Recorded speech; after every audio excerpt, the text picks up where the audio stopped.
Just two European nations now make most of European purchases of Russian oil, Slovakia and Hungary. So I asked the Hungarian Foreign Minister, Peter Szijjártó, whether his country was willing to give up Russian energy. The reality is that the Western European countries are so hypocritical. They are so hypocritical because they say that they stopped buying oil from Russia, which is not true. They are still buying oil from Russia, but not directly, but through certain Asian countries. If you look at the statistics, you will see the extent how much Western European countries have increased their oil imports from certain Asian countries. And we all know that this is Russian oil. Look, when you speak about Hungary, Hungary has a share of 2.2% when it comes to Russian oil exports, 2.2%. It means that there is 97.8% bought by someone else. But to be fair, your imports, Hungary's imports of Russian oil have increased since 2021. Yeah, so it's going up, it's not going down. No, and it has a very simple reason, which is geography and physics. You know, we are a landlocked country. If we had a seashore, we could very easily build a refinery and then the whole global market would be open to us. But we are a landlocked country. So our energy supplies is being determined pretty much by the neighbors and the neighbors of the neighbors. And we have two pipelines coming to Hungary, one from Russia, one from the sea through Croatia. That given pipeline, unfortunately, is not able to supply us in its entirety, us and the Slovaks. So we are dependent on the Russian delivery, and if this Russian delivery is being cut, then physically speaking, it is impossible to supply the country. Do you believe that President Trump, in setting this condition for further action, which, by the way, he did not mention earlier in the year when he was talking about additional penalties on Russia, do you believe that he is simply delaying a decision to impose new costs on Russia? In other words, shifting the responsibility to Europe? No, I would phrase it in a different way. President Trump has won the election by saying America first. And he puts the interest of the US, the interest of the American people as first. And I think that this position of his, that he expects Europe to take care about the European security, be it defense spending, be it the war, be it whatever, falls in line with his strategy. So I am absolutely not surprised. But do you welcome it? Because the U.S. is still a member of NATO, and traditionally through Republican and Democratic administrations, the U.S. has seen Europe's security as vital to America's security.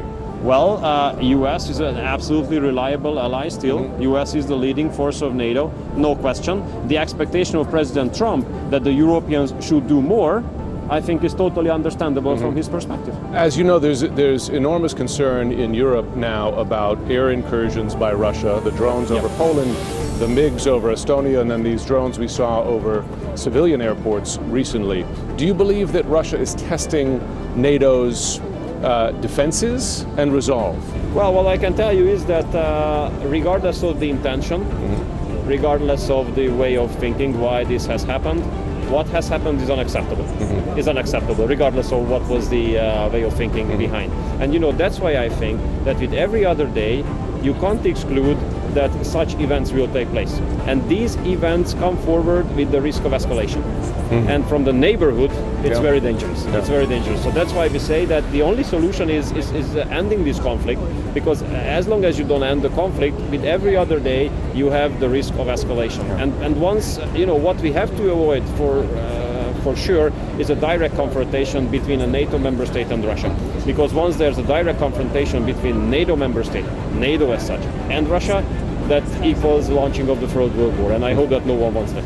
Do you believe it's a mistake then for NATO leaders and for President Trump to say that if Russian aircraft again violate NATO airspace, they could be shot down? Well, this is very worrying for sure. If this happens, it can lead to a tragedy. But on the other hand, I want to also underline that violating the airspace of another sovereign country is unacceptable, and you cannot exclude the consequences. So therefore, it's better if it doesn't happen. In this country, as I'm sure you've watched, given someone who spent some time here as a young man, there is a debate about freedom of expression and about government overreach. And sometimes people will make a comparison between America today and Hungary under Orban. Which American is an honor under for Trump, us. Which is an honor for us.